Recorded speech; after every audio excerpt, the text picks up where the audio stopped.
graded to Windows 10 yesterday evening, so there was a few things that kind of went wonky, including my OBS. So I'm hoping it's all working okay. If anyone's having any problems, if things sound a little different or something, just let me know. And we'll try and make it through today. It's going to be a short stream anyway, so hopefully not too horrible.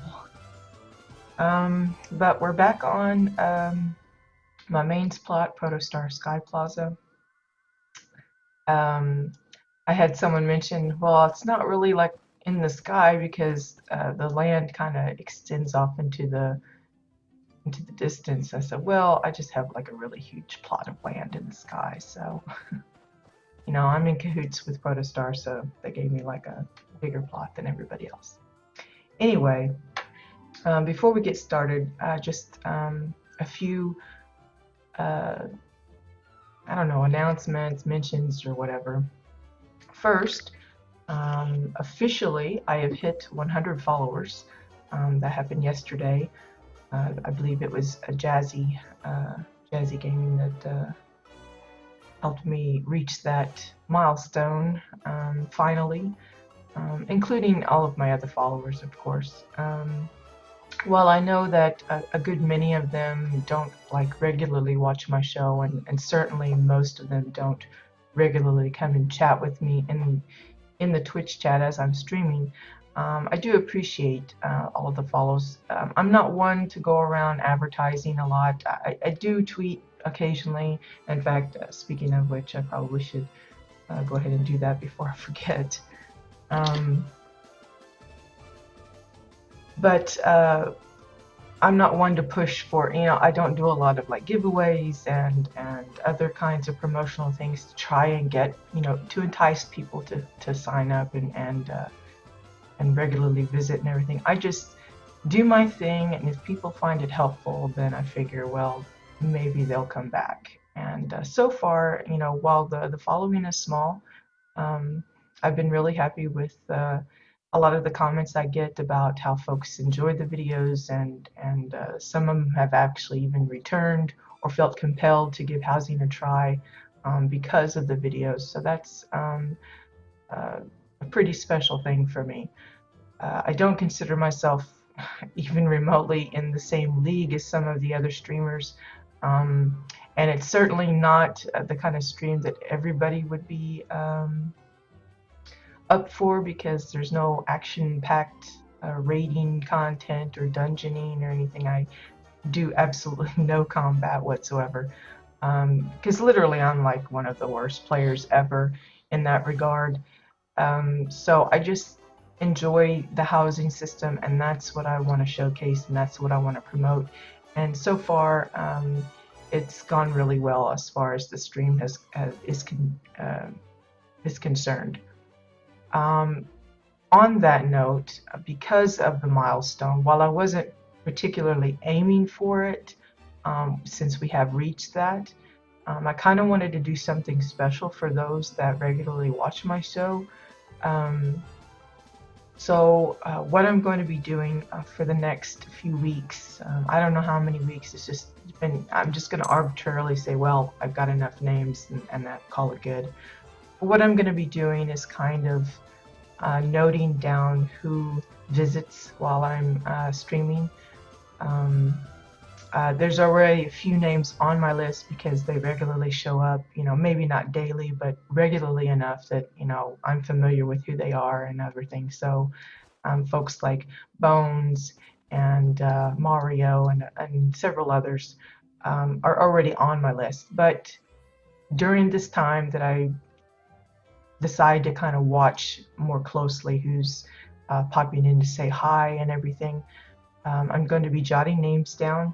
And if you are a follower on my channel, then I'll be putting your name in a pot. And then at the end of whatever time, it might be just end of December. It could be just before Christmas, just to make it a little extra, so that whatever I end up giving comes for the holiday as a gift, kind of thing. But I'll put the names in a pot, I'll draw one, and that person will win a custom built item from me. It could be something like, for instance, something from one of the shops that's in my mall currently. Like if they like one of the lamps or one of the seating things that I've done, one of the beds, one of the paintings even. Um, I will either build that for them via roommate access or whatever, or I'll send them the code through like the Katia add-on. We'll work it up that way. Just kind of my way of thinking. I don't have any like WildStar swag or anything to hand out, unfortunately, so I can't give anything that special, but at least, it'll be something different than just saying, well, here's, a few plat, or here's a bundle of housing decor from WildStar, that kind of thing. I can at least get something a little unique. And while I haven't heard from anyone saying that that would be something they would be interested, I'm hoping that they would appreciate at least the gesture, even if it doesn't turn out to be all shiny and officially, like a carbine thing. So that's what I'm going to do. So if you're a regular viewer and you happen to be listening, do make a point to say something in the chat to kind of catch my attention, because I do not keep the viewer list visible. I very rarely even look at that. I just react to those that are actually chatting in the chat box. So if you're just kind of lurking, even if you've never piped up before, do so now if you're interested in maybe getting a chance to win this, because otherwise I probably won't ever know that you're there. Anyway, that's one thing. The other thing is there is a new link in my resources section at the bottom of the listing on my Twitch channel page. And it is a link to the teaser image thread for Venus Rising's Winterfest housing competition. I know a lot of people have been expecting Carbine to make their own announcement for their housing competition, just basically based off of the fact that they had a Shades Eve version. But I have not seen or heard any kind of confirmation either way of whether or not Carbine's actually going to hold one or not. So it's possible they may announce one later, and so then you'd have both to be able to enter. But at least if they don't, we have this one. Nelia has worked hard in getting organized and getting people to volunteer to assist. For like myself, I will be acting as one of the judges for EU side, so it's my pleasure to do it. It means I don't get to participate in the competition itself, but that's okay. I have just as much fun looking at other people's stuff. And all I can say is, when it comes to the judging, I think she's going to be giving us some criteria to kind of go by, but I will do my best to be fair and true to my own nature as far as what I feel is appealing and unique and creative and all that kind of stuff. But there's not been a due date set yet, no details as to what it covers, how many categories there will be or anything. I think she has planned to post that information on Monday. Don't hold me to that, because plans may change, but I think that's her goal. So keep an eye on the thread, and if you have a winter plot or you're planning to make one, this could be a good incentive, if nothing else. If you have any questions about it or whatever, once she gives the details and stuff, then of course use that thread as you're leaving a feedback or questions, and I'm sure she'll get back to you on that, because I don't handle the main part of it. I'm just kind of like in the background kind of thing. So I don't handle the logistics. I'm just there to say, yeah, this one and that one and so forth. So that's the two big things. So anyway, to get going, let's go ahead and head up to the painting shop, the art shop. We left off yesterday working on a sunset painting. I did do just a tiny, tiny bit of tweaking, and I'll show you what I mean. Firstly, I went ahead and filled in the back side so you can't see the stones. I actually sized some of them down a little bit and readjusted their positioning to kind of better fit it in, so I didn't have to make it even thicker to cover up the bigger blocks.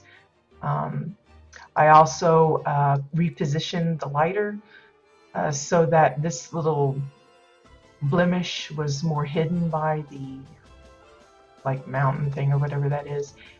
It did kind of make this blemish appear, but I don't mind that so much. This one was the one that bugged me the most.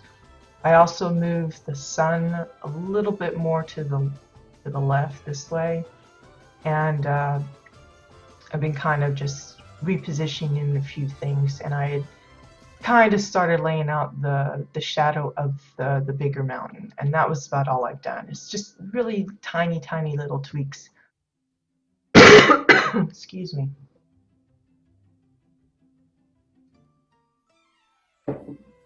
So nothing really major, just little adjustments that I think helped it a little bit. Like I did add a couple of more, I readjusted the sun a little bit because there was like some really big bits showing through. There's still a little tiny one, but I don't mind it so much. But I've just, I don't know if you can tell because it's so white there, but there's actually 4 paper towel rolls, toilet paper rolls there now. The 2 that I had originally, and then I've got 2 smaller ones on each side because the way I have it positioned and size and everything, there was a little bit of a gap, so it didn't look fully rounded on the ends, but I've adjusted that some to kind of fix that up. Excuse me. I'm still coughing, yes, but it is starting to do a little better, which is good. I'm hoping that it's coming to a close. I still have about, how many does this thing say? Like a little over 90 puffs still left. So I'm supposed to use it until I guess go for a day without coughing, but so far that day hasn't come. It's getting less and less. The fits that I do have are, you know, more infrequent, but and less. I like don't turn red and feel like I'm gonna, you know, become completely out of air anymore. It's just, you know, I have like 3 or 4 really loud coughs in a row or something, but it's just slow going. It's one of those things. I guess it's the season for yuckiness, and I happen to get quite a bit of it. So, okay, so we're just going to continue on with building in the shadow of the bigger mountain. Now, I'm sure it's not accurate, obviously. This is just my interpretation of a sunset painting, so, you know, take it for what it is. I know we have a lot of builders that are actually artists by trade. Either they're into actual architecture design, or they have some kind of painting and drawing skills, that kind of thing. Please don't be too harsh on this, because while I do have a slight bit of what my family would consider artistic talent, I really don't consider myself an artist. So my goofings of this nature are pretty cartoony at best. I just try my best. It's not going to be accurate, and sometimes those kind of imperfections can work for you. But I'm sure like maybe my line is off, the wrong angle or something. It's like somebody was asking me how I built the dome up above. and they were wanting to know my mathematical uh, uh, how I did it, and the process I went and how I calculated everything out. I was like, sorry, I don't use the math skills. My math skills went bye-bye many years ago. Um, and I told them you can even tell by how there's like too wide here, too medium gap here, and then you got this really pointy one. And it kind of repeats all the way around, but you clearly see that the spacing is kind of wonky. And that's basically more than likely because I didn't use any specifics. They also wanted to know my process as to how I actually built it, and I might not have explained it clear enough in the beginning. I know we're getting off of the painting, but I got sidetracked with my thought about what they were asking me this morning. Basically what I did, and I probably did it all wrong in comparison to others, but I knew I wanted a dome for the building. Like I said, it was the first thing that I actually built for this plot, this project. And I knew I wanted it to be the center of the structure, and to kind of be, that's where, you know, when you go into a mall or something, they have that center display and there's this like big tree, and I wanted that same kind of feel. So what I did is I laid this Oran dome down first, and you can't really tell it here, but the edges aren't perfectly round. It's kind of like little straight pieces all the way around. And when I saw that, I thought, well, I'll just use that as my guide. Now, maybe it would have been better if I had turned the dome over and actually just followed the curve of the dome itself, but that strangely did not occur to me. I just had the flat circle on the ground as you see it now, and I started with a pane of glass on one end, and the only thing I did was I made sure it was like at a straight angle, like if it was at 0 or 90 or 180 or whatever it had to be, it was even. And then I copied it onto the other side, and then I made a center one and had it perfectly horizontal, so if that had to be at 0 or whatever to get it flat. And then I just kind of went, well, this looks about right. I positioned it up, and you know, so like here's the pattern that I had, and then I had one here and one here, and then I just kind of stuck one up in the air. I didn't measure or think, well, it needs to be this high or anything. And of course, like I said, I didn't think about flipping the dome over and using that as the topper measurement. No, silly me, I just said, that looks good. And then I started joining the center with one of the sides and kept adjusting. And the only thing I did was I made sure that the angles weren't odd. Like I didn't have like one at an angle of 43.75 degrees or something. It was at 45 or 40 or 30, 35. You know, I kept it a round number. And once I found a curve that I liked, I just, you know, replicated it over here. I didn't copy it as a set. I just individually laid in the pieces so that it was the same. Then I copied the main arch, and then just twirled it around. And I first did like the cross, and then I filled in one of the quarters, and that's when I discovered that the spacing was off. To get it to be a nice smooth blending of glass, I had to kind of tweak it here and there, and that's mainly because like I said, I didn't use any kind of specific calculations or anything. In the end, I think that probably helped make this pretty little design. Like I said, it reminds me of like a kaleidoscope kind of thing. But I'm sure if someone really wants to crack the math and work it out with better precision than I did, they will come up with some a lot more accurate looking and prettier looking designs than I did. That's just the way I work, though. Half the time I forget. I just revert back to my old habit of manually placing things, and I don't do the set kind of stuff like I probably should for a lot of things.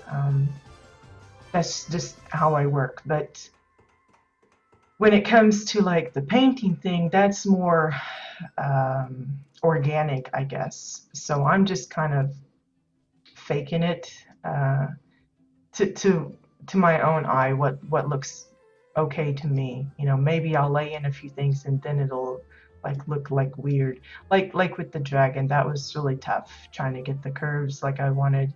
Because I could see it in my head as the way it should be, but you know, getting it to translate into, you know, on paper here was far more difficult than I anticipated. So yeah, that was a long drawn out kind of rambling about the silly domes. But that is definitely one of my favorite parts of this build, and obviously it's caught the attention of a lot of people, and so they've been curious about how I built it, but you know, it's hard to explain. Um, if I hadn't been so wanting to kind of work in quiet for a little while, I probably would have, you know, probably would have been beneficial to have people watch me do it, but sometimes you just don't want to see, you know, yourself fumble so poorly, and I did. I think I rebuilt it in total of about 3 times, maybe 4, before I was happy with it, because the first one I built was kind of more squished. It was way more flat on the top. It didn't have that really nice like roundness to it, and then the second one was it looked more um, blocky, I guess is the best way to say it. It was like this and then this, and it was clearly, you know, there was no mistaking it was made with square pieces.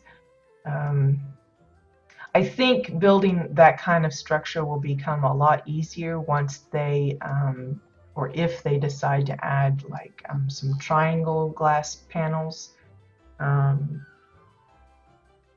uh, I don't think making additional curved ones will actually help, or if they just straight up give us some glass domes. The only thing is, like, if somebody wants to make a glass dome that has a doorway, that becomes an issue, kind of like with the domes that we have now.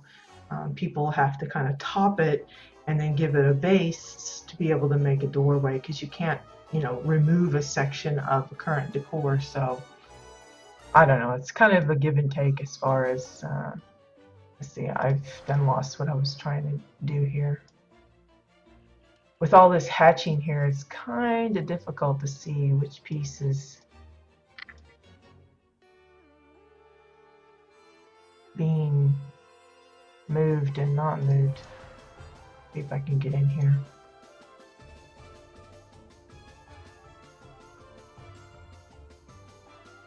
Okay. Probably going to regret that I moved that. Let's just hope it's the right one.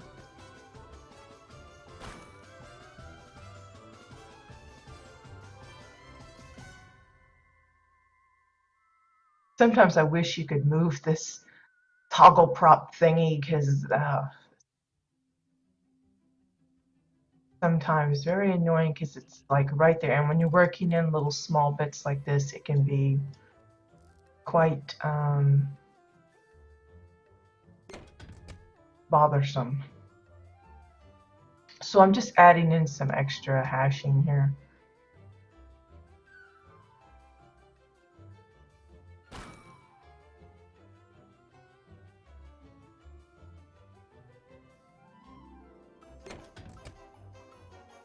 It kind of shades it up, you know, maybe in an actual, you know, real life scene that doesn't, maybe the shadows are more distorted so that they're a little flatter or something. I don't know. I'm just doing what I think looks okay. Oops, not the right one. So I'm sure it's again not accurate, but I think people will get the idea.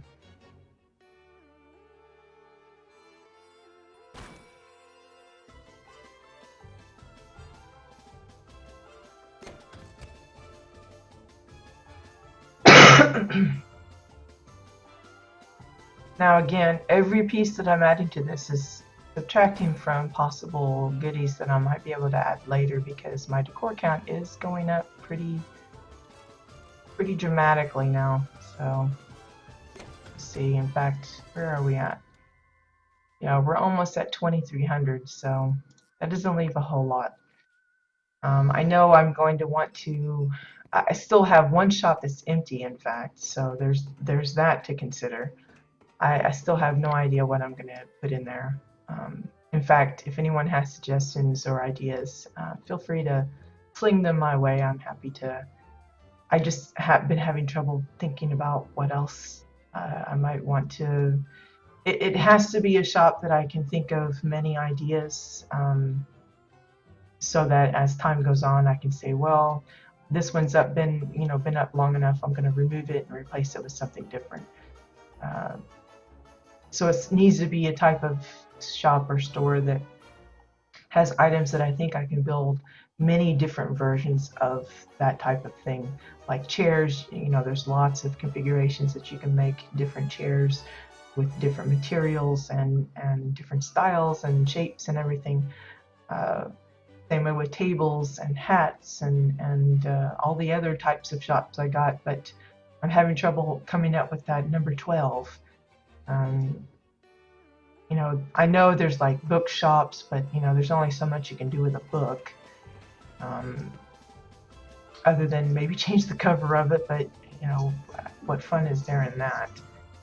I don't know. I'm struggling trying to figure out what I could do. So I have the one shop I still need to work on.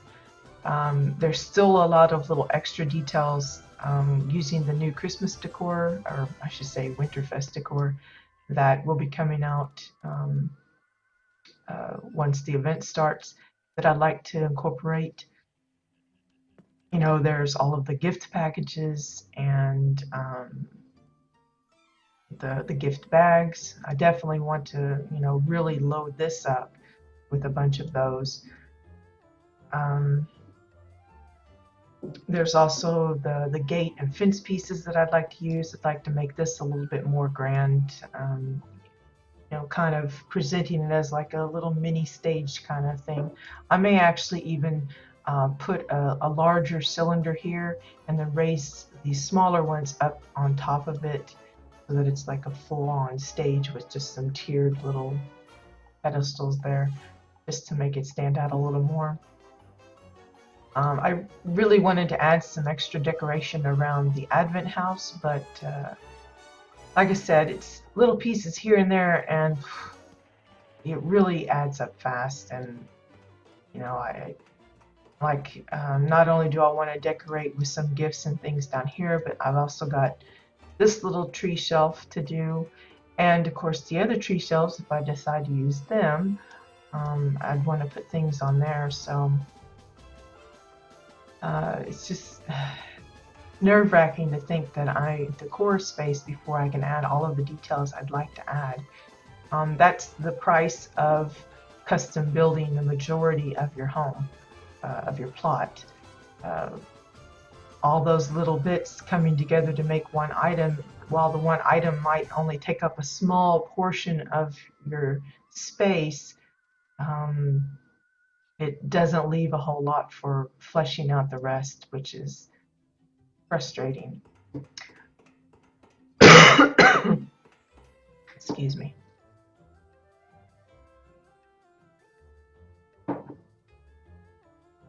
So anyway, back to the painting. I keep like leaving this thing. This poor painting's feeling neglected. So I know there's like no kind of like bits up here that would kind of, I guess, be like being reflected. These aren't really the reflection part. It's more like the shadow of the waves coming across the water. I guess that's kind of how I'm looking at it. And I'm probably going to bring that all the way across till just about here, I guess. I don't know what looks comfortable for me, but we'll see. Again, these are just books I'm using because I wanted something that could give me a straight line and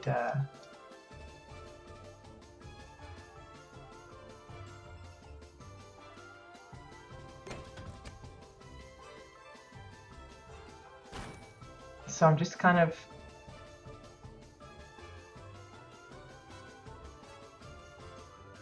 putting them in, adjusting here and there so that maybe the line is thinner or thicker or who knows what.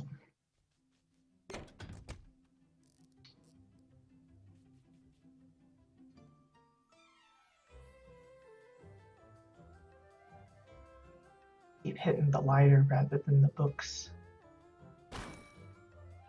Thankfully, the books are a nice, cheap building block. Who would consider books as a building block? Only us crazy builders.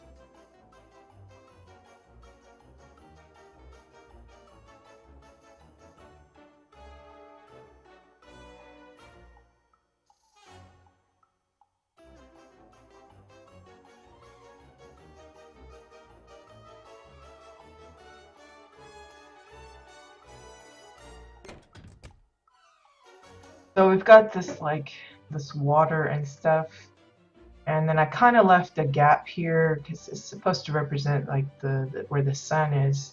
Maybe there's some reflection of it at least. So I'm gonna try and see if copy this one, I guess. If I can simulate maybe some white streaks across the water for the sun. Don't know if this is going to work right, but we're going to try it anyway.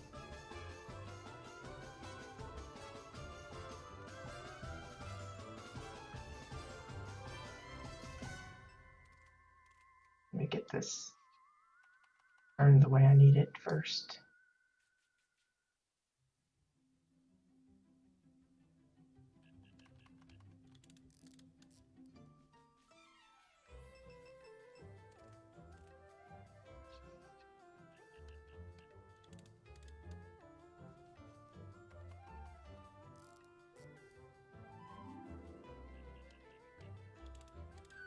Again, I'm just trying to get kind of a straightish line going, and then just gonna kind of tuck it in. So it's just a hair of it showing. I'm just double checking to make sure I'm not poking it out the back too much. So.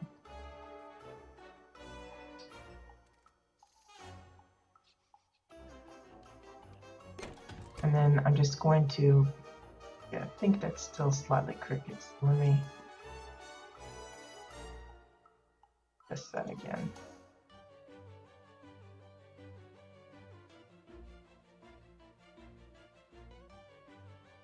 It's kind of like that. Hard to see with the white on that bright gold, but come on. There we go. And then we're just going to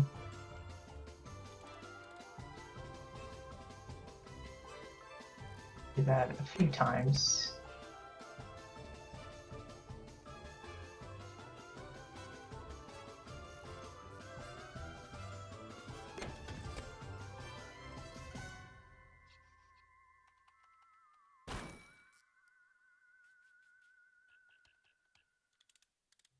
And I'm changing the depth of it every now and then just to kind of make the line thinner, thicker, depends on what I feel looks okay.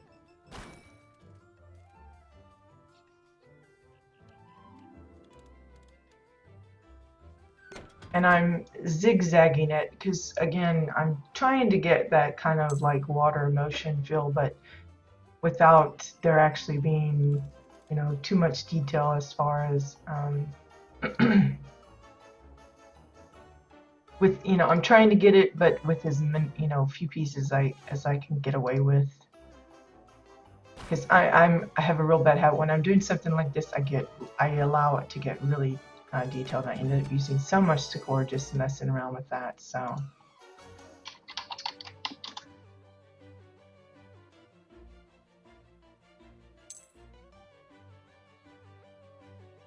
Oops. I think I didn't copy that. I think I clicked that and I thought, oh, I've already copied it and I hadn't.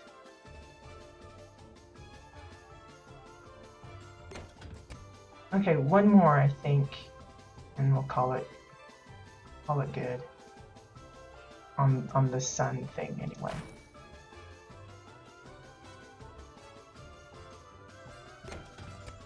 Okay, so there's that. Then now I have to figure out what I'm going to do for the foreground or whatever. And I've been contemplating, you know, what exactly I want to set up in here. I want it to kind of be the same color as the blocks, because it's kind of like one of those, it's almost like a silhouette kind of thing going on, where you just see this, you know, blackness of objects, and then you've got this bright sunset going on to kind of really, you just don't see the details. Like if it was a person standing there, you're just going to see the outline of them and not like the hair and jeans and shirt or whatever they happen to be wearing, that kind of thing. So we're going to stick with that, and I think the easiest way is to just go with keeping with the obsidian stones. They're not as cheap as the books, but hopefully I can get away with using just a few.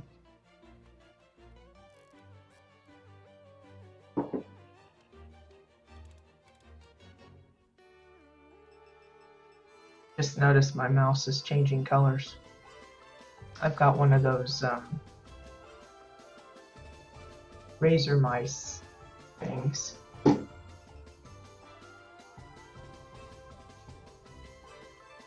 Oops.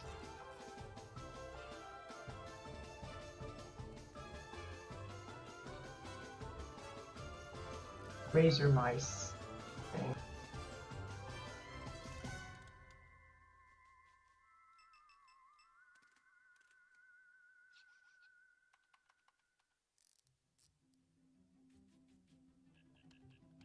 I think I just did something. Hold on, I don't know what I just did, but I clicked something on my my screen. Anyway, I usually have it set to glow pink, but I guess with the upgrade to Windows 10, it's borked that up a little bit. I'm constantly finding little things that's different, and it's like you get the little sound notifications, and it has like that bing bong thing, and oh man, that's annoying. And it took me forever to try and figure out how to turn that off. And of course, living where I do, it automatically loads in Flemish, which I tolerated the last time, but I was hoping to get that switched to English for me. And that was a trick, because when I switched the language package to English, US version, it also changed my keyboard setup. It was using the QWERTY keyboard for the US, and I was like, no, because now my A was coming out as a Q and it was all messed up. So I had to switch it back to the AZERTY board configuration. But come to find out, I wasn't sure if I had the French one, the Belgian one, and then when I realized I had the Belgian version, then there's actually two different types of that. They have the Belgian comma and the Belgian period, and that's determined by what's to the right of the 0 on your number pad, which I had no idea there was even a difference, but finally got all that worked out. But there's still little things like the mouse colors.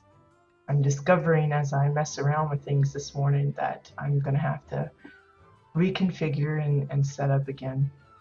Thankfully, everything else was in place, though. I had done a backup on a USB drive of all of my important bits, including like a lot of my WildStar like app data stuff. I didn't want to lose any of my sets that I had saved and all that. I was afraid that, you know, I was going to make it go boom when I upgraded, and thankfully none of that transpired, but it was still a little nerve-wracking. Let's see, I think I'm going to put one more.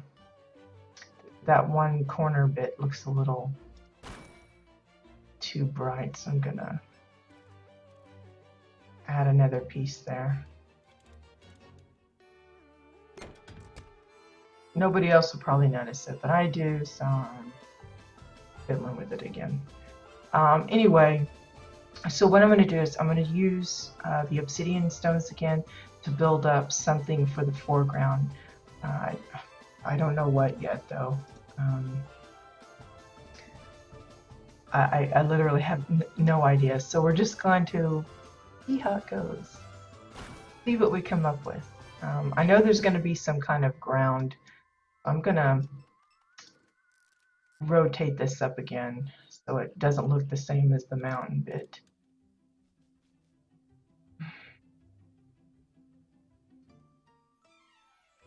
Oh, let's see. How do we want this situated?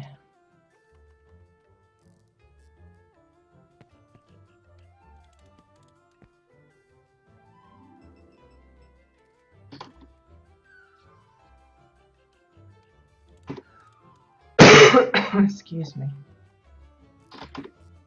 Let's just make it nice and square.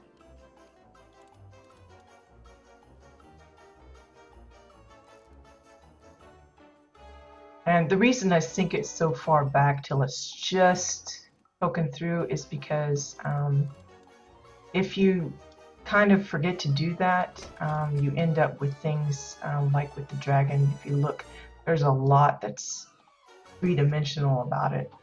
In fact, I had to do a lot of tweaking. A lot of this was poking out way out here, because from the front it looks one way, but when you come and look at it from the sides, you see that, whoa, that's like really borked. It doesn't look anything like what you're supposed to represent.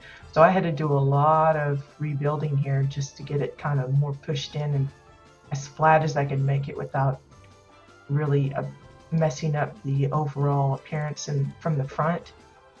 So like here, you can see that these are actually really pointing forward there.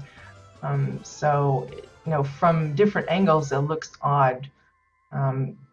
While with the paintings, you're mostly concerned about how you see it from the front, you still want to make sure that, you know, like your trees, if you put any in, they aren't like poking out, you know, a mile out. They might look fantastic from this way, but when you come up from the side, you don't want it like really out there. So when you can, try and make it as flat as possible. That will help. Now, I don't want it like super flat, but I want some flatness there.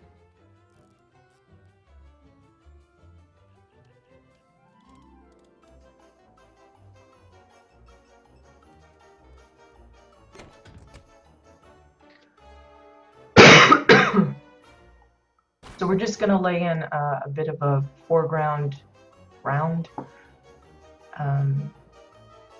just by rotating, changing some of the shape.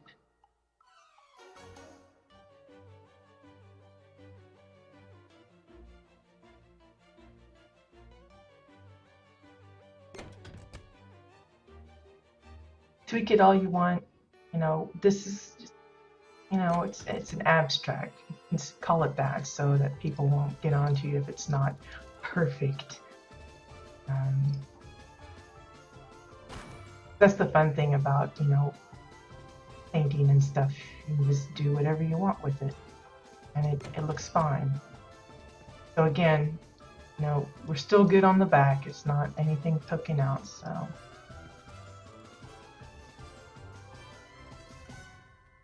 And all I did to do the cover of the back was I just added 4 more boards along the back side. Thankfully, these metal edge bits are pretty thick. It's not like the 2x4s where they're a lot thinner. You'd have to double up on those. It's just you have to, you know, put up with these metal bits showing through. Okay, so we kind of have a foreground ground. Now I think I want something coming up around here, like a tree or something. I don't know if I want a palm or some other type of tree, but I want some kind of a thing to kind of help break up, for one, break up this part of the painting.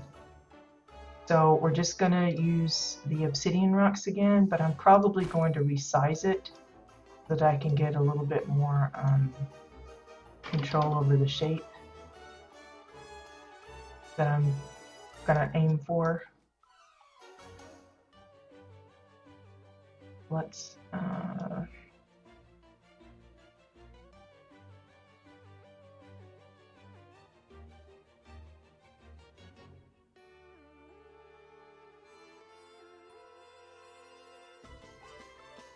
so you'll see that I'm covering up probably a lot of the stuff that I put down already. But, you know, that's just the nature of how this is put together. You may later say, well, I don't need this and I'll just remove it. If you come across some pieces that are actually completely hidden, like, for instance, the poster piece that I'm basically going to be covering up completely from here, I could go through the placed items, look for that particular poster, and just yoink it out of there, and that'll be one decor saved at least. But for instance, if I was to put like a tree here, then I probably wouldn't need all of these hatching. I could just remove a few of those.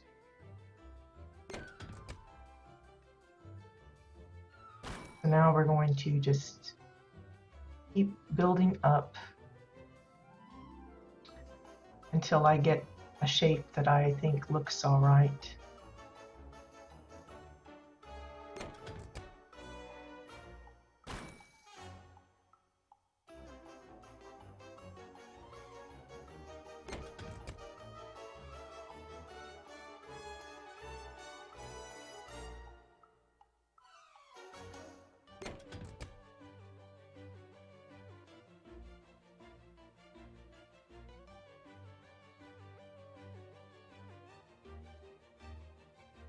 It's hard to see where they join because that dot is right over the top of it, so what a pain that little thing can be.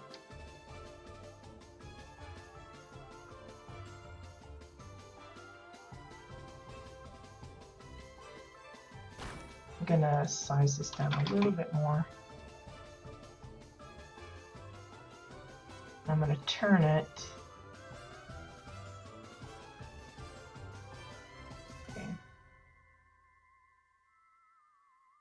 Like so, I think, so that, I don't know if that, I don't think that copied like I wanted. Hold on.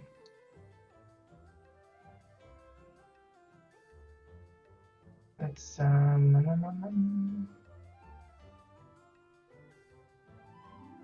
maybe it did.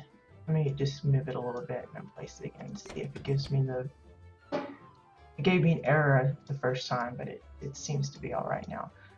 But I want to be able to push it in and make it kind of narrow.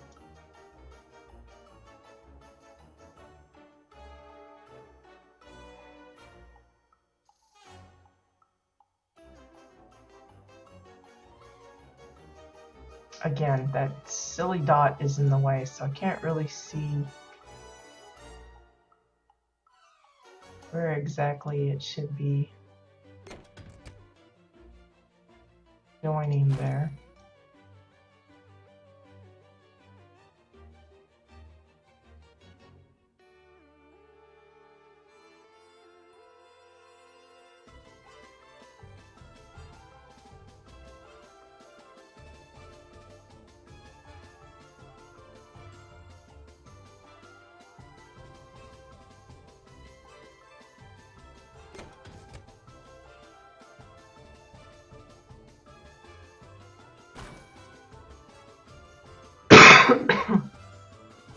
again, I'm just using positioning and also sinking it in to kind of change the size of it so that it looks like it's gradually getting smaller as I go up.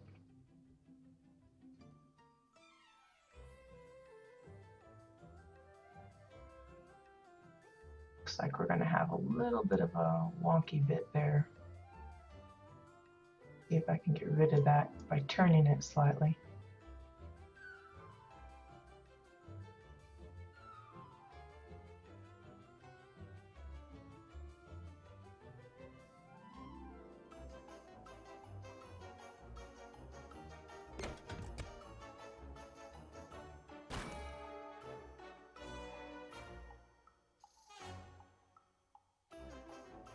Yeah, I was afraid of that.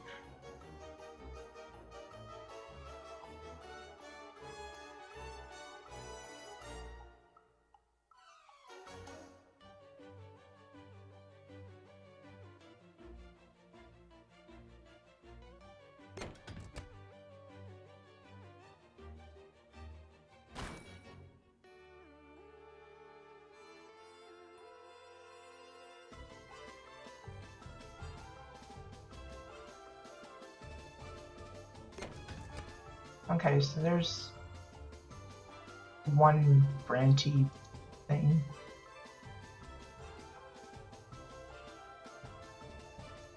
And we'll start back at the base one again. Let's turn this way, I guess. I want there to be some showing, but I want there to be like a bit of a gap there. I think I'm just going to take that all the way up to the top, if I can.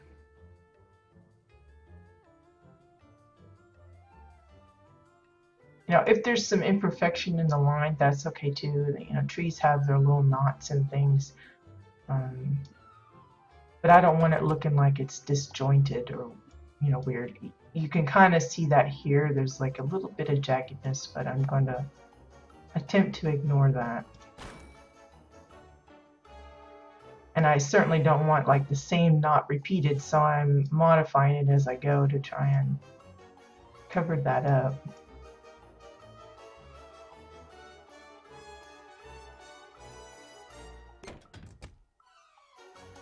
Okay, so there's another like the main trunky bit thingy.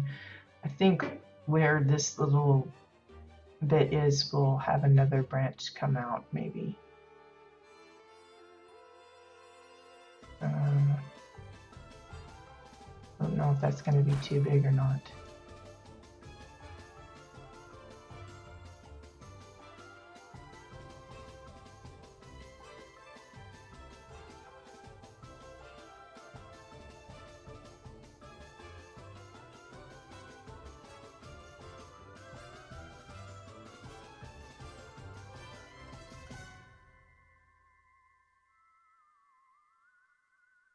Not sure.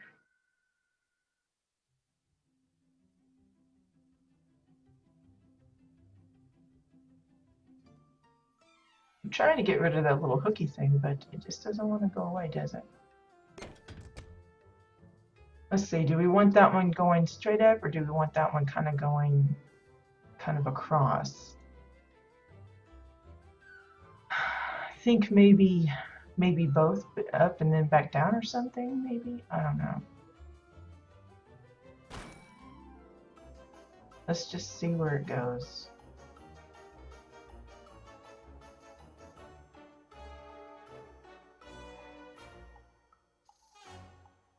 Don't want it to be an exact repeat of the other ones, so.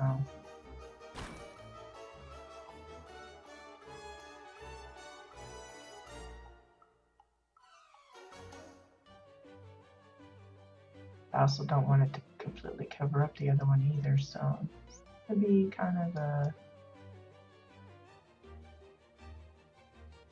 tricky bit.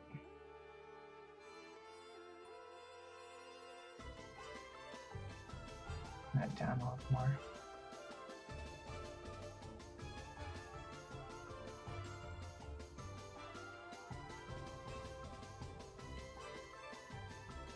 I want, you know, the sky to be kind of peeking through, but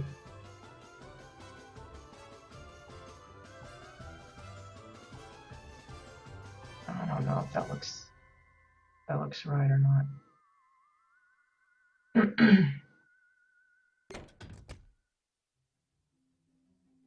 Let's just bring that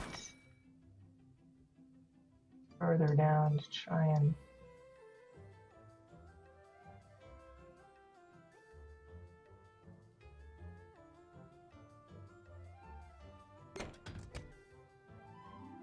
let's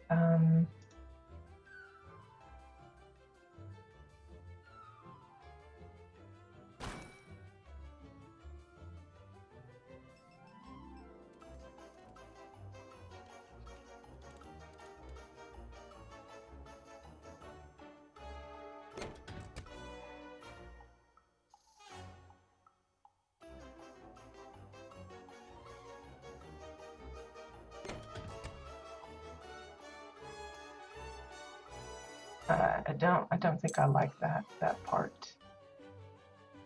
This doesn't look right.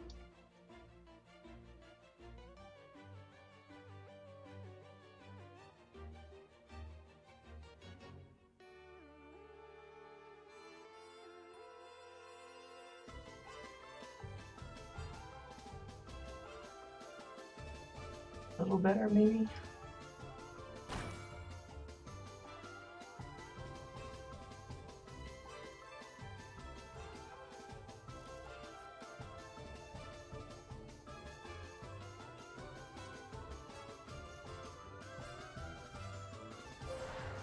Cancel that. Like this.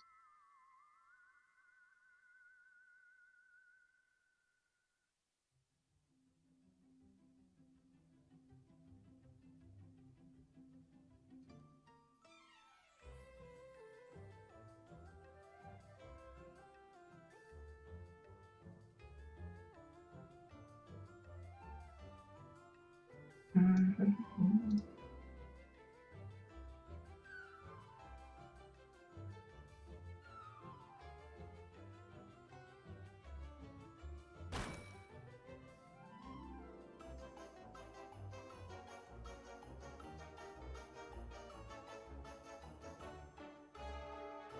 I don't know. I'll probably end up rearranging these again later.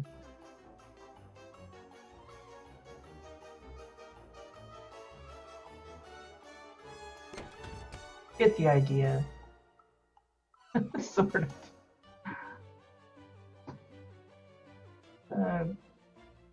I don't know if that's, you know, I kind of want like the tree to kind of go across the top, but either I've not made these. It's kind of hard because I don't know. I'm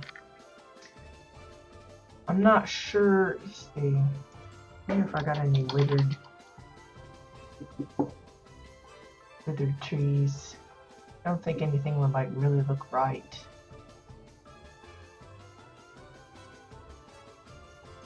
I know I have this. I could probably use that for the top, but then I don't know how I would fit in the bottom. Let me just give it a whirl. Let's see what kind of weirdness we can put in here. I have to really shrink that down.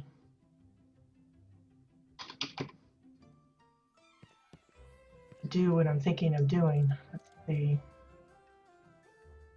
Because again, I don't want a bunch of weirdness poking out the front or the back.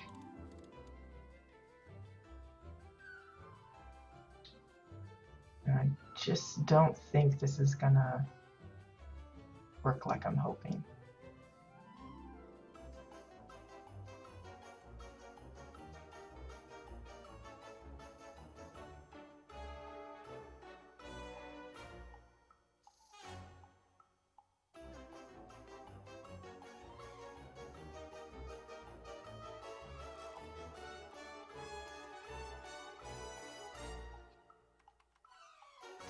There's just so many branches and bits poking. There's no hiding all of it, or the bits that you don't want showing. Yeah, see, there's gonna be stuff sticking out the top. I don't want to add more framework there, so that one definitely will not work, I don't think. At least not in the way that I'm hoping it will. Shrink it down a little bit more just to make sure.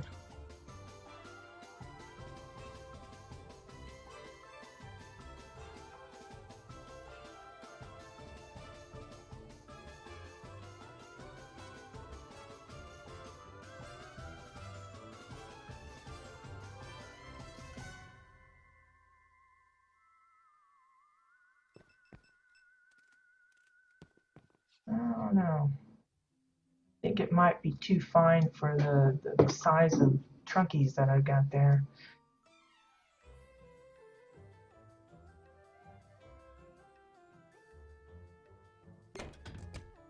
I don't know.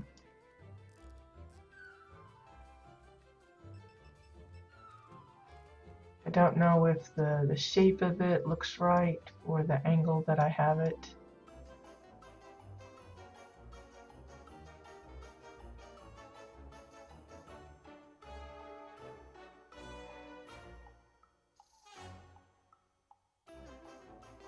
You know, I'm just trying to fake in like leaves and stuff. So let's cancel that. And I'm gonna, I think I have a few, yeah, I've got like 9 of these things, so I can sit here and play around with it for a little bit and see if we can kind of make it like there's a tree kind of spread across the top of the guy there.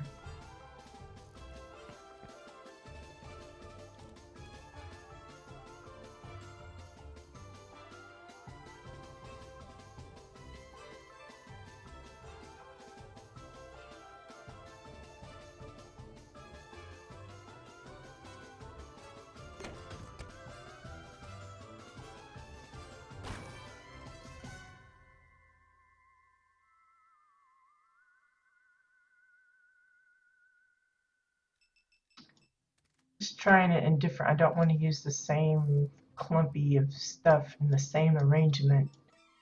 So I'm just kind of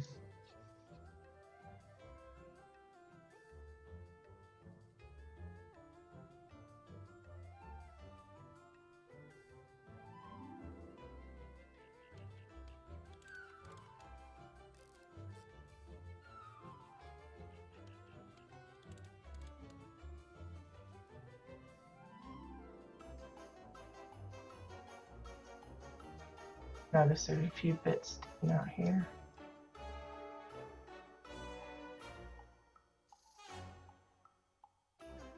Gotta be careful with that. And see what I mean by how sticking out quite a bit. It's not really bad right now, but you do have to be watchful of that.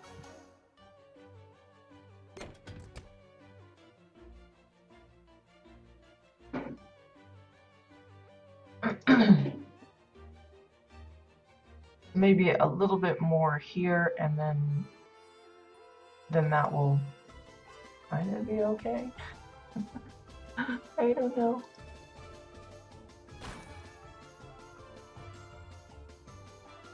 I need to change that because I don't like that repeating little loopy there, so.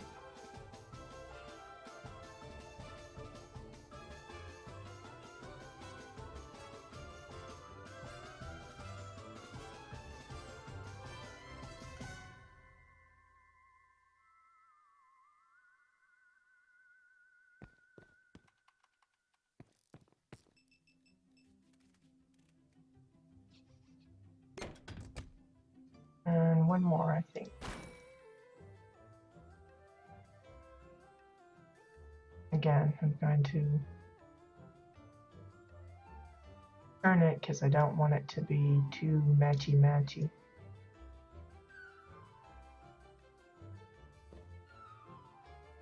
I'm also trying to make sure it's not poking through too much on the top bit.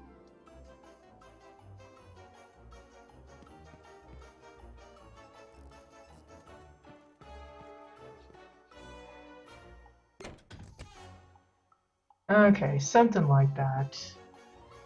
Probably not exactly.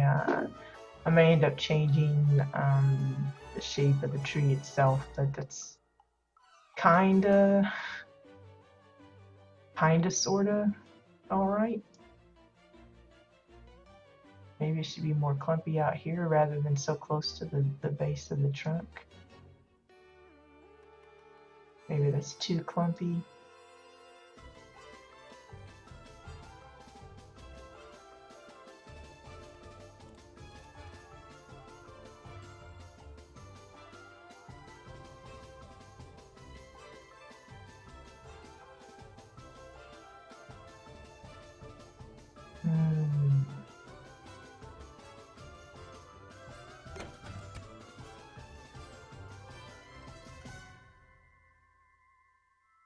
Let's just leave it like that for now. So there's kind of a sunset scene. Just kind of keeping it, you know, basic, like silhouette, like that kind of thing. I think that's easier than trying to envision details as far as like I said, you could probably put a silhouette of some person here, and you could get away with not having to worry about their, uh, you know, the kind of shoes they're wearing or their hair or something like that. You're just looking for the general shape.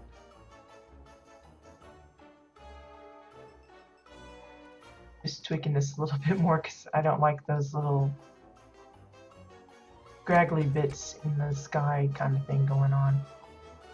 Don't mind this one, but I definitely don't like that one showing, so I'm having to kind of make sure that's nice and tucked in.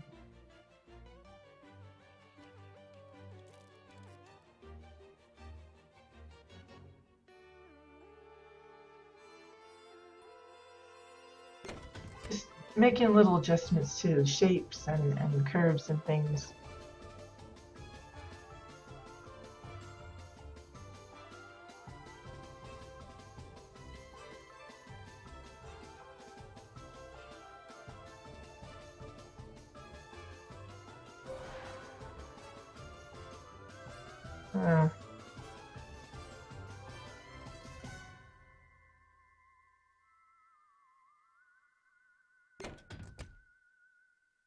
I don't know, something like that. If I don't stop messing with it, I'll just keep adding and tweaking it and just keep on going forever and ever. Okay, so that's our sunset painting. It'll probably be the last one I do of these for a while. I'm still working on getting a hold of the last few pieces I need for that. I think I just need the 2 pieces, and then I'm going to call it good as well.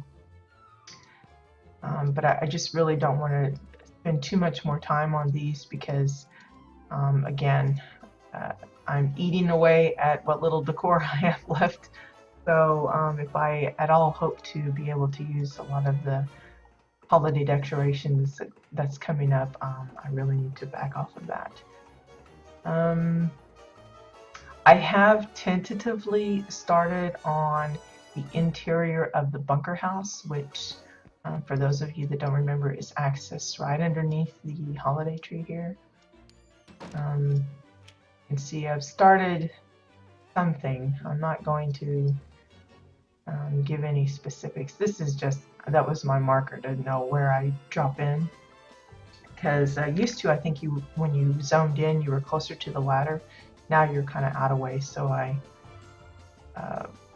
use that to kind of mark my position as I come into the thing. So I knew that wherever I put the stairs and stuff, it wouldn't be like in the way. But as you can see, I've already been busy adding some structure a bit, and but that's about as far as I've gotten. There's really nothing else to look at down here. I do have an idea for what I'm gonna put in it though. Whoops. I feel sorry for anyone that tries to go down in there because they're gonna get stuck in the tree when they come out. But anyway, I do have an idea for it now. I know what I'm wanting to make. It's just a matter of trying to figure it out. But unfortunately, it's also to do with a bit of a guild event that we're going to be hosting down there, so I probably won't be showing it too much. In fact, that's why the one wall is so close up, because it's actually hiding what is on the other side. So if anyone comes to visit, they'll only ever see that one first little stairway bit, because I got most of it pretty much blocked off from view. Because I know that on occasion, maybe some of my guildmates come in for a peek on not only on the plot itself, but sometimes on the stream as well. And I don't want to spoil the surprise for them. I like, we're not going to really be doing anything as big or extravagant as we did for Shades Eve. But I still like to surprise them a little bit, leave something special for them. So, yeah, we won't be showing that construction on the stream for sure. But I am going to try and come up with my plan for the interior of the haunted house, which is access to this area. I have as yet decided what exactly I'm going to go with on this. It's a small space, but you could still probably get, several floors if you wanted, several rooms, clearly. But I'm not sure what I'm going to do with it, or what. It still looks rather creepy at the moment. So I'm going to have to at least go in and kind of see if I can brighten it up a little bit, because this is for the holiday. I don't want it to be all doom and gloom in here, with the rest of it being all nice and cheerful and happy-go-lucky. So if I can figure out what I'm going to do with that, we'll definitely stream some work on that room. But until that time, I'm going to have to decide what else we can do to occupy ourselves until the new decor comes out, because I'm really wanting to refrain from doing any more dabbling, just for the heck of dabbling, because again, I'm eating up the decor count. What little I have left, it's becoming very precious, and I just don't want to mess that up. So what we'll probably do is, since the Winterfest holiday is coming, and I do have my other plot that's currently got more of a fall kind of decoration. I've got the fall wreath there and stuff. I may work on adding some holiday decoration onto that plot, just for a change of pace. I mean, it's still kind of similar, but it's for different areas, so that should be good. And hey, Soccer Top, yeah, it could be. I've thought about maybe making it like the little office space for the people that work at the shop, or at the mall, but I don't know if I want to go full on Protostar with that, or if I just want to make general office spaces and then have like the main head honcho's office or something. I don't know how I'm going to do that, but it's certainly a possibility. I don't want to say too much on some ideas that I might have, because that actually might end up going into the other room that's being worked on, but we'll see. We'll see. It's an idea I've written down, so it's a possible. In the meantime, I wish you guys, let's see. Thing never wants to come up when I'm trying to get it to come up. It's such a pain. Anyway, I hope you guys have a very happy Friday, and whatever projects you're working on or planning to start or have been thinking about engaging in, that I hope they go very well for you. I'm always happy to answer questions, whether it be, general, you just want some help brainstorming for some ideas, or if you want to know some specifics about materials I've used, or any of the programs I use. Most of the stuff about like the programs I use, like Katya's Builder Toolkit and Lament's add-ons and stuff, all of that information is in the resources section. But you know, if you just want to know, like I said, someone asked me about, you know, specifically how I went about building the dome, the glass dome for the top. If you want to know, you know, more detail on that kind of thing, feel free to message me either on the forums, in game, via Twitter, via Twitch. I'm very open to sharing that kind of stuff. The only thing I'm not actively doing is posting up copy-paste codes for specific decor that I've put together. For me, I just prefer folks to come and say, hey, what did you use? I'll tell them and then let them kind of work out how to mesh it together for themselves, because when I go visit a home and I see something that's been custom built and I can kind of identify what's being used, I will go back to my place, see about putting that together similarly to what they've got, and then in the process I'll figure out other ways to do it my own way.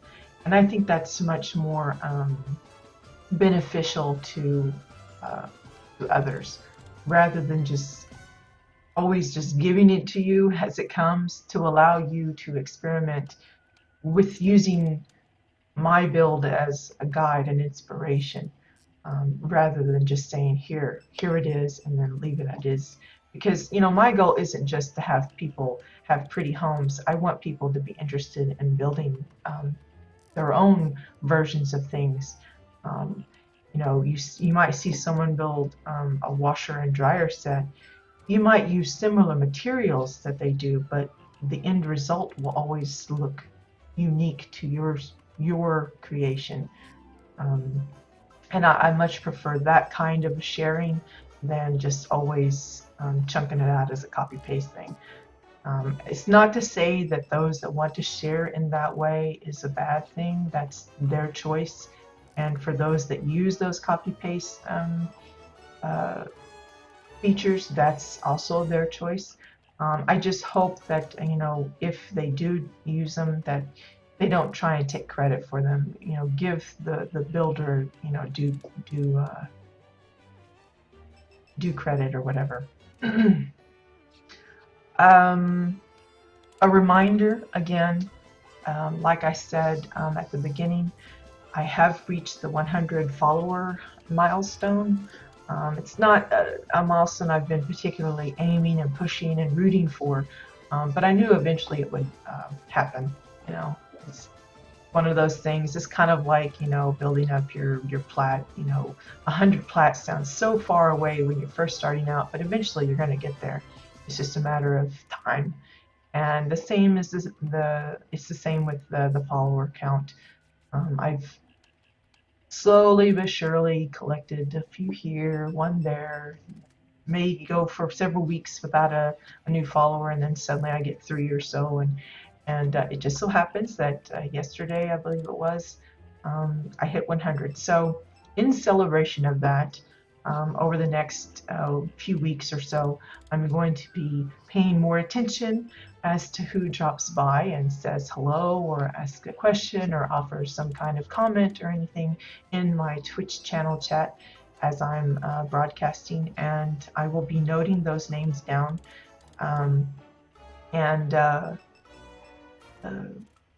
At the end of some arbitrary time that I choose, whether it be before the big holiday or at the end of December or the first of the new year, I don't know yet, I will put all of those names in a pot.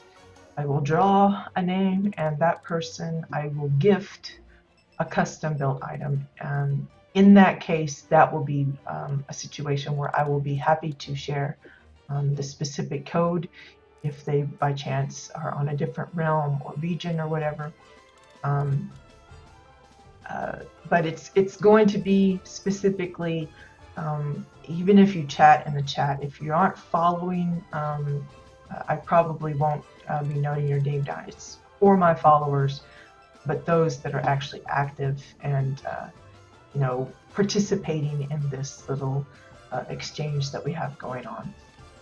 So those of you over the last recent, week or so, probably have already got your name on the list, but it won't hurt to come by again and say hello. And because we always like the viewer interaction stuff going on. But some of my regulars, for example, Bones and Nelia, who often drops by from time to time. Excuse me. Those I, of course, already have on the list, but for any others that have been following and just haven't said anything recently, or maybe have always been lurking, now's your chance to pipe up and maybe get a chance at getting, a made by Carrot item.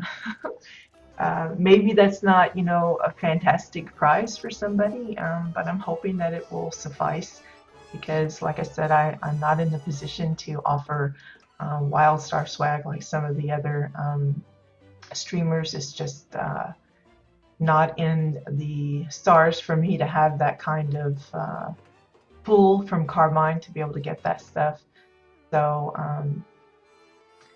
next best thing is, what I can offer from me personally. So maybe it's something that I've already built, or maybe like for the paintings, maybe you don't like any of those, and if I draw your name, you say, well, can you make me a different kind of painting? I would probably be happy to do that. Especially if you're on my realm, it makes it much easier. You can just roommate me and I'll build you something right there on the plot for you, wherever you happen to be, wanting it to be built.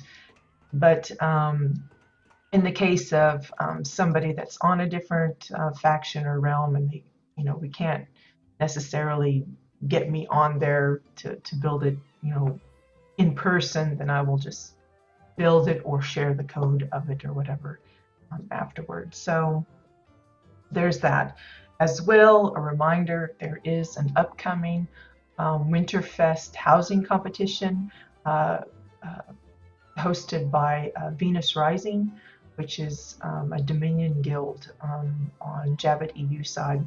The way I understand it, it's going to be open to both factions across both regions. She's arranged a team of judges for the NA side and a team of judges for the EU side, which I happen to be one of them. She's posted up the teaser, and there's a link to the thread, in the discussion thread, in the resources section at the very bottom. But I believe she's planning on sharing the rest of the details, like the due date, the categories available, and all that on Monday. So be sure and check that out, and check it frequently for any updates that she decides to provide. Like I said, I've had some people ask, well, isn't Carbine going to have theirs? I haven't heard or seen official word one way or the other. I think a lot of people are expecting it simply because they have the Shades Eve version. But as I mentioned to some that talk about it in that way, there was a pumpkin carving contest last year for Shades Eve and no housing competition. But this year they had the housing competition, but no pumpkin carving. And I'm sure, I almost guarantee you, there were people that were carving pumpkins in anticipation that they were going to have another carving contest, but they unfortunately didn't. So, any kind of effort in that way was just kind of lost. But I hope it's not the case for the housing builders, because I know a good many players that have already built their winter themed plots, or are currently working on them, or are already planning to start them in anticipation of Carbine setting up a housing competition. But in the chance that they don't, at least we have this one that's being held by the community itself for those that would like to share. I can say that according to what I understand, well, they will be streaming the winners of the competition at the end They will also be tweeting images of every entry. So it's not going to be like you're going to be totally anonymous. You know, say we have 50 entries. It's not going to be just the top 3 or 4 that get spotlighted. We're going to have images of every entry being tweeted as we get them or go or something. I don't know exactly the full-on details, but it was encouraging to me that it wasn't going to be just, you know, the top dogs get the attention. Everybody's going to get a little bit of a spotlight on them.